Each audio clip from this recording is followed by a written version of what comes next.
తాటిపత్తి చంద్రశేఖర్ గారు, ముందుగా ఒక దృశ్యాన్ని ప్రసారం చేస్తాను నేను.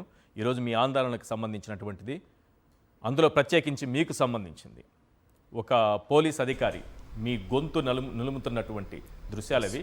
ఒకసారి ఆ దృశ్యాలను ప్రసారం చేయండి. యాక్చువల్గా ఇలాంటి దృశ్యాలు ఒకవేళ చూడాల్సి వస్తే ఏపీలో చూడాల్సి వస్తుందని అనుకున్నానే కానీ ఇది హైదరాబాద్లో ఇలాంటి దృశ్యాలు చూడాల్సి వస్తుందని ఎవరూ ఊహించుకోరు. ఏంటి, నిజంగానే దాడి చేశారా, శాంతియుత ఆందోళన చేశారా, పోలీసులు ఎందుకు మీ గొంతు నొక్కుతున్నారు చెప్పండి.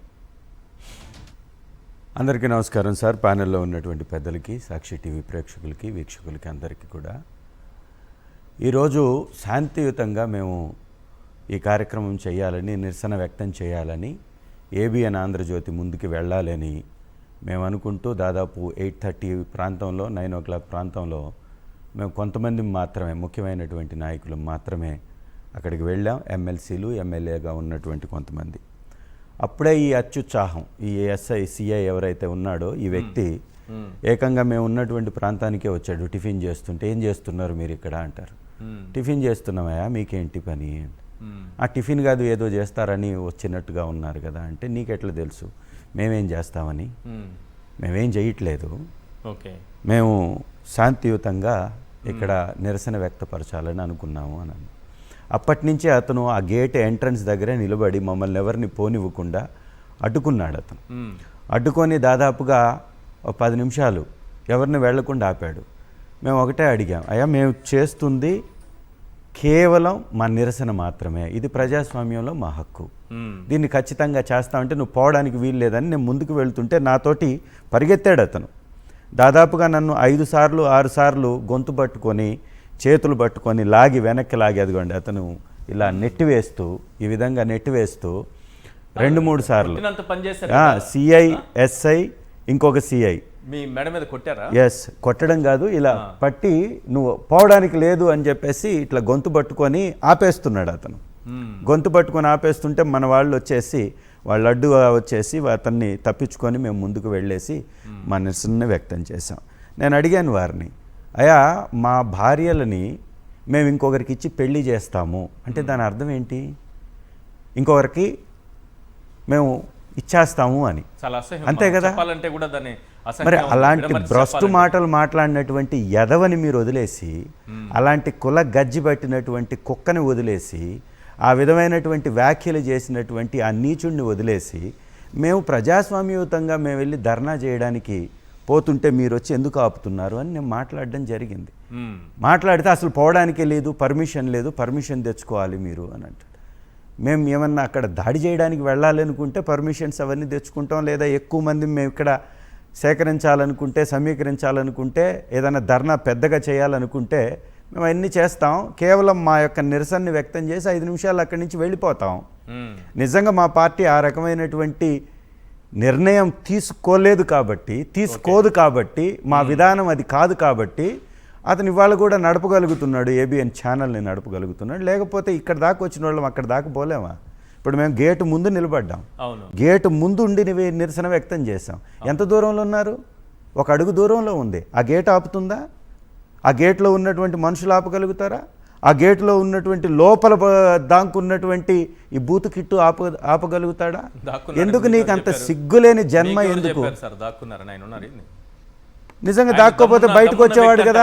ఈ రోజు వరకు ఏం క్షమాపణ ఏం చెప్పలేదు. వారాంతపు పలుకుల పేరు పిరికివాడేం కాదు, శుద్ధ పిరికివాడు.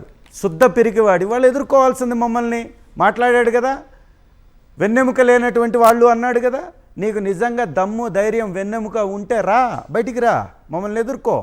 ఎక్కడో పక్క రాష్ట్రంలో తలదాచుకొని ఈ తెలంగాణలో బతుకుతూ, ఈ తెలంగాణలో ఉండి కొంతమందికి ఊడిగం చేస్తూ, పత్రిక పేరుతోటి పిచ్చి రాతలు రాస్తూ, ఈ చిలక పలుకులు పలుకుతూ, ఒక వ్యక్తికి కొమ్ముగాయడానికి, ఒక వ్యక్తి స్వార్థానికి రాష్ట్రాన్ని బలి చేస్తూ, ఒక వ్యక్తి సంపాదన కోసం ఆంధ్ర రాష్ట్రాన్ని బలి చేస్తూ, ఆ అవినీతి సొమ్ములో భాగస్వాములైనటువంటి ఈ పిచ్చి కుక్కలందరూ కలిసి మమ్మల్ని, మా భార్యలను మాట్లాడతారా? ఇవాళ మేము స్వీట్ వార్నింగ్ ఇచ్చి వచ్చాం. ఎక్కడికో వెళ్ళలా.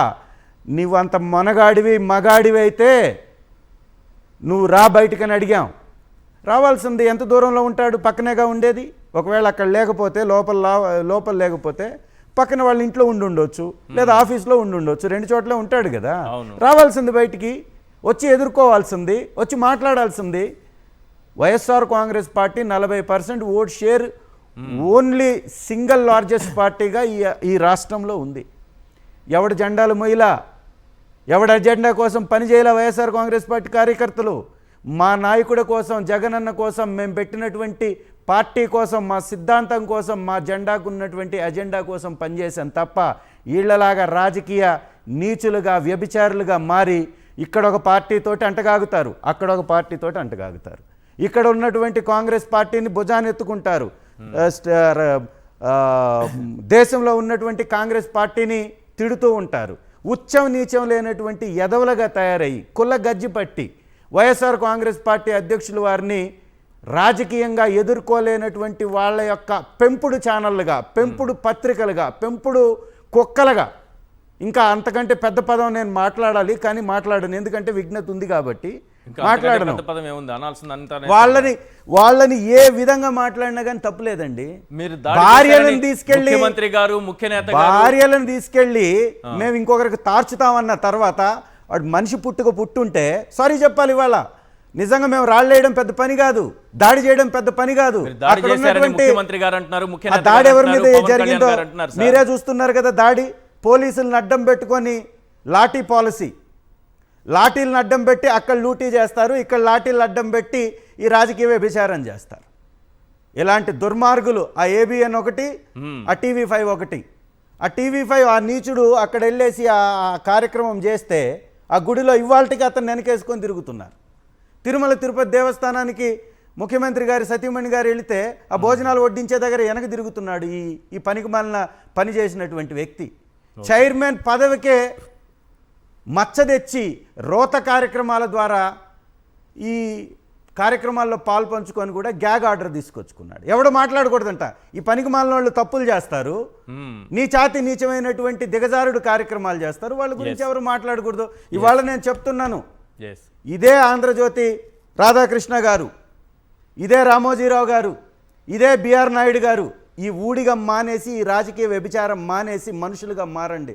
కావాల్సినంత సంపాదించుకున్నారు. ఒక సామాన్య జర్నలిస్ట్గా ఉన్నటువంటి ఈ వ్యక్తి ఇవాళ ఎక్కడికి ఎగబాకాడు, ఎలా వచ్చింది, ఏ విధంగా ఆస్తులు పెరిగాయి. ఆ రోజు ఒకప్పుడు ఆంధ్ర రాష్ట్రంలో మెట్నూరు కృష్ణారావు గారు, కాశీనాథుని నాగేశ్వరరావు గారి సారథ్యంలో ఇక్కడ ఏ విధంగా జర్నలిజం ఉండేది, ఎలా ప్రమాణాలను పాటించేవాళ్ళు. వీళ్ళు వచ్చిన తర్వాత వీళ్ళ కులగజ్జితోటి, వీళ్ళ స్వార్థ రాజకీయాలతోటి, ఒకరికేమో ప్యాలెస్లను మించినటువంటి భవంతులు. ఇవాళ ఫిలిం నగరు ఆ క్లబ్ పక్కన ఎన్ని అంతస్తులు భవనం కడుతున్నాడు ఆంధ్రజ్యోతిది. ఎలా సాధ్యమైంది రాధాకృష్ణ నీకు? ఒకవేళ పేపర్ అమ్మే నీకు అంత డబ్బు వస్తే, ఉదయం పేపరు మూసేసింది నీకంటే పాత పేపరు, ఆంధ్రప్రభ ఎప్పటి నుంచో ఉంది, ఆంధ్రభూమి ఎప్పటి నుంచో ఉంది. ఎలా ఎదిగావు నువ్వు? ఇలా ఊడిగం చేసి, ఇలా రాజకీయ వ్యభిచారం చేసి ఎదిగాడు. ఇంకొక అతను రామోజీ ఫిలిం సిటీ, ఈ భారతదేశంలోనే అత్యంత ఉన్నతమైనటువంటి వ్యక్తి, ఆర్థికంగా ఉన్నత స్థాయిలోకి ఎగబాకినటువంటి వ్యక్తి, 1000 ఎకరాల భూములు. ఏ విధంగా? ఇదే రాజకీయ వ్యభిచారం, ఇదే చంద్రబాబు నాయుడు గారిని అడ్డం పెట్టుకోవడం, ఆయనకు ఊడిగం చేయడం, ఆయన ఆడింది ఆట, పాడింది పాట. అక్కడ చిలక పలకమంటే ఇక్కడ చిలక పలుకుతూ ఉంటుంది. సో ఆ విధంగా పలికిస్తూ తప్పుడు మాటల ద్వారా మమ్మల్ని దాడి చేసే ప్రయత్నం చేస్తున్నారు మాపై.